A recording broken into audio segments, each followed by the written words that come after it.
This is Umar for BoxNation. I'm joined by Frank Warren on his holidays. It's someone's birthday today. Do you want to give a happy birthday message to a certain someone? I already have. Happy birthday, big man, It's not to and me, many by the way. more of them.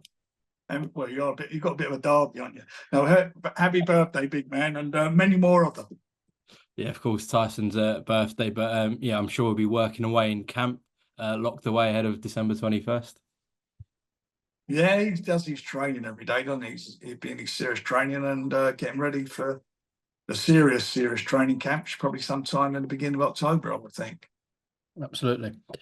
Frank, just out of interest, have you been watching much of the Olympics in terms of the boxing whilst you've been? Yeah, I watched some of it. Yeah, dipped in and out, but yeah, I watched some of the boxing, obviously, and some of the other stuff.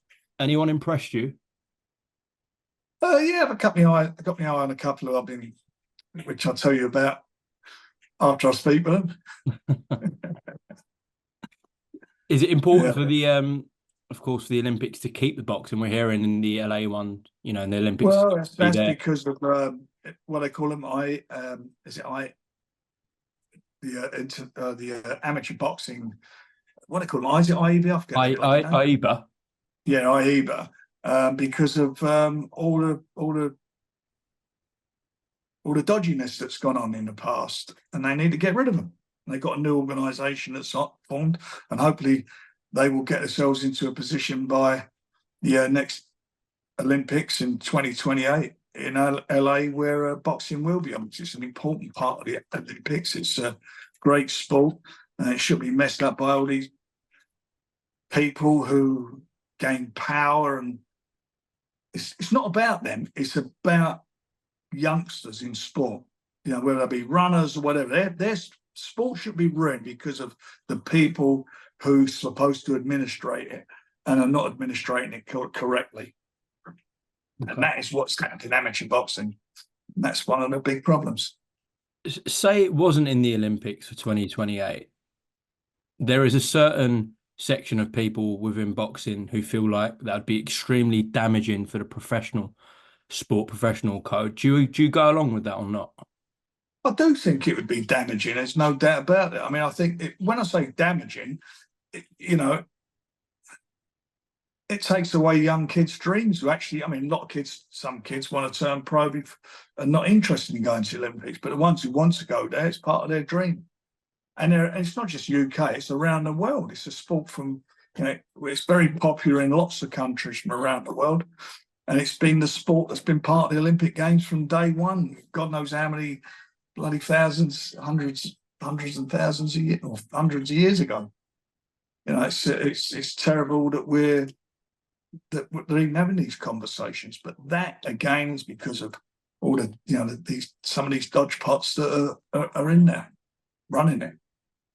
You have been a promoter over the years and recently as well that hasn't necessarily banked on Olympians. In fact, if anything, you've kind of gone the other way and taken guys who haven't had the best amateur records and experience and built them into stars in the professional sort of side of things. So, I don't know how much it'd affect your business personally if the Olympics was taken out.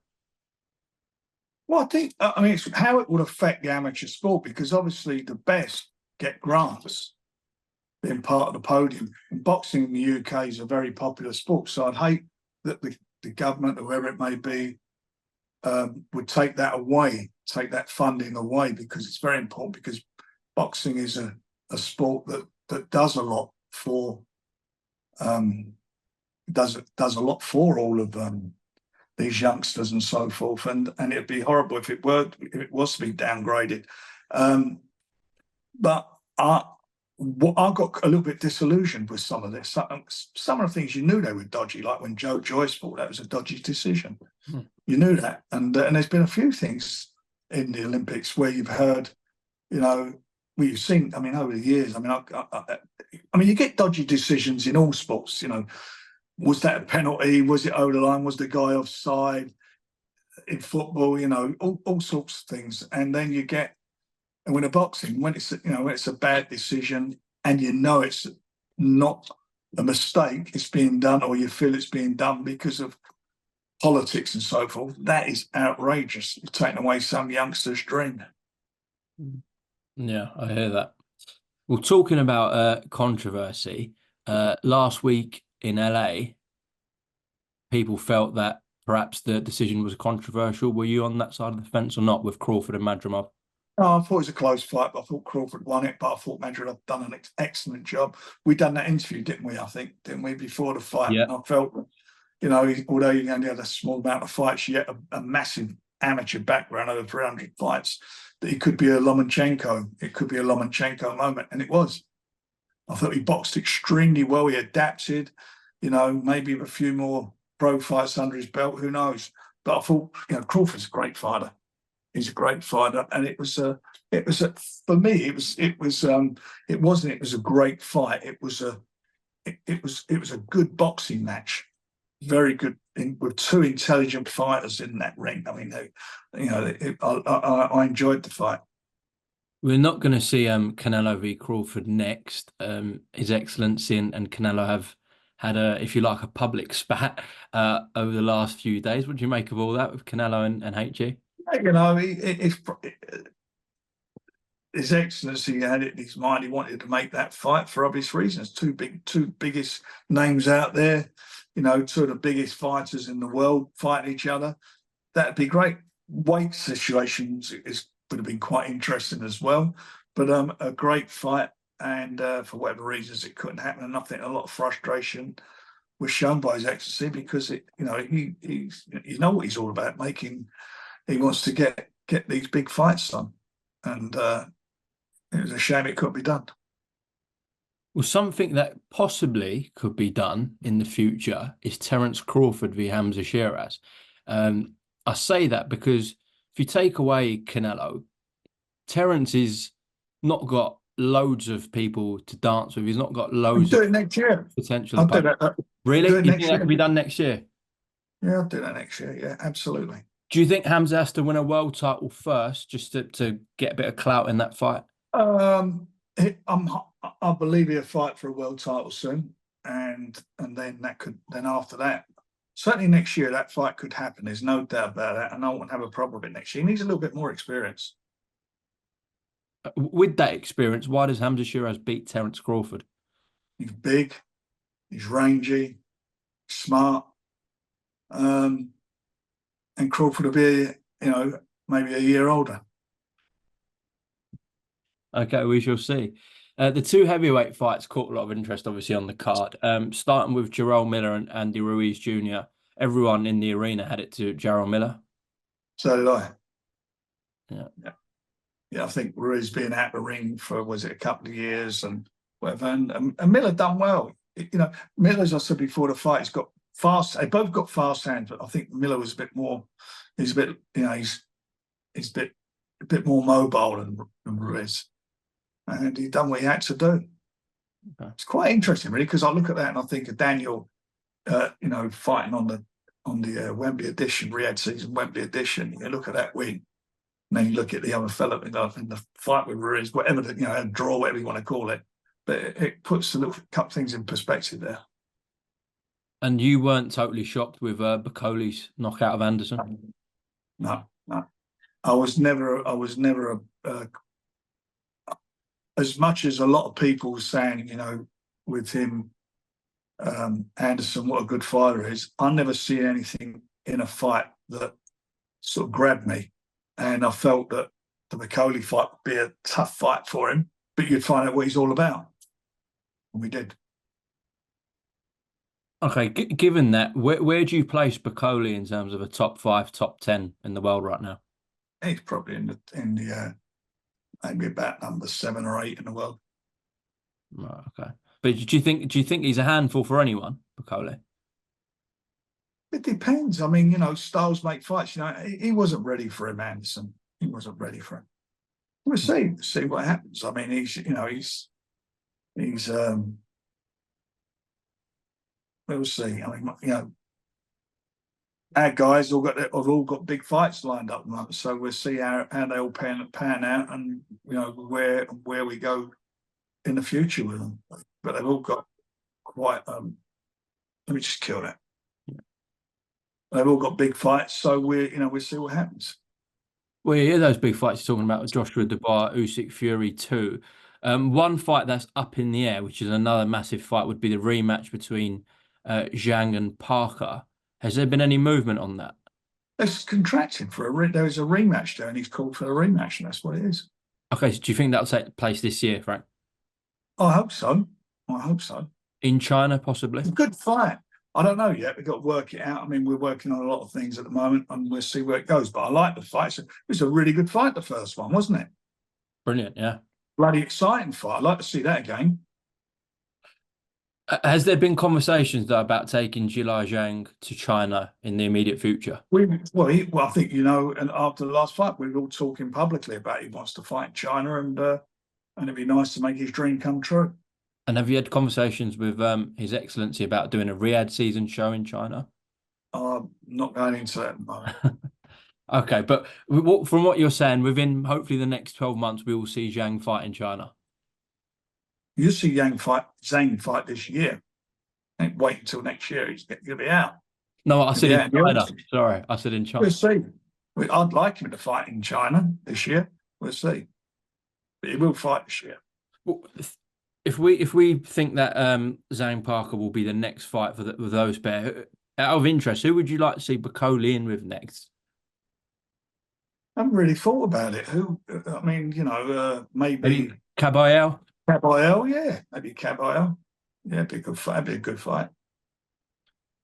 Derek Chisora, has there been any movement on his next fight or not?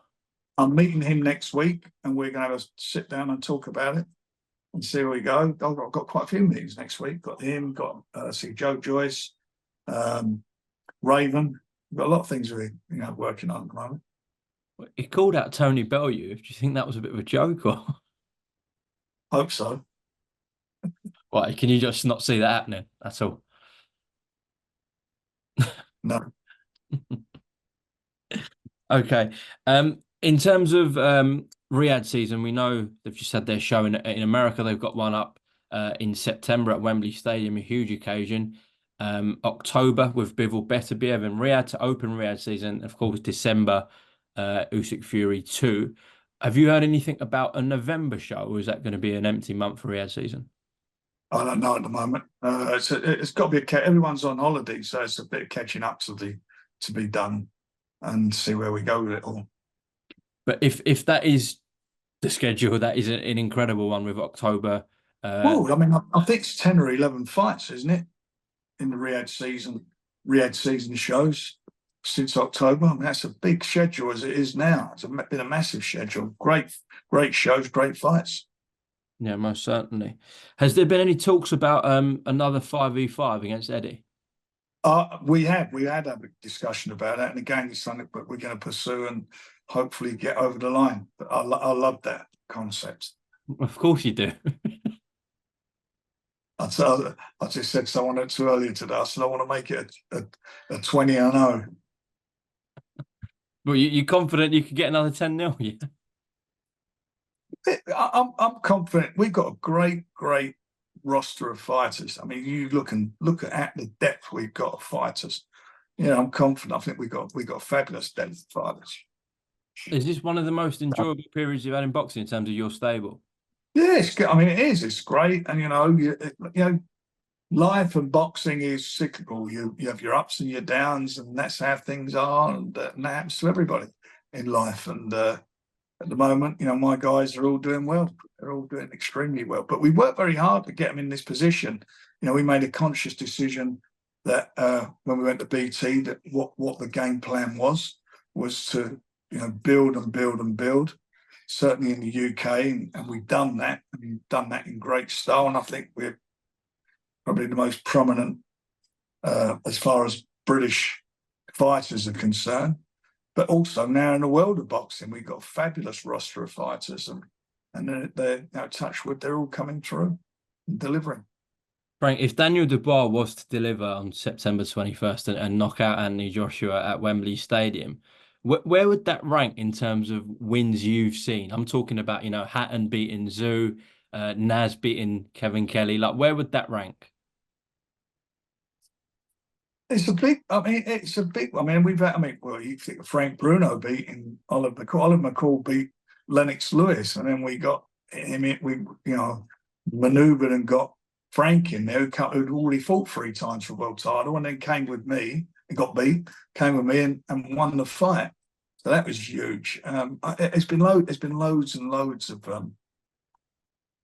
great matches, but certainly, in the last 10 years, it'd be one of the biggest. Certainly be one of the biggest. I mean, it's not for me, it won't be a big upset, but some people would feel it'd be an upset.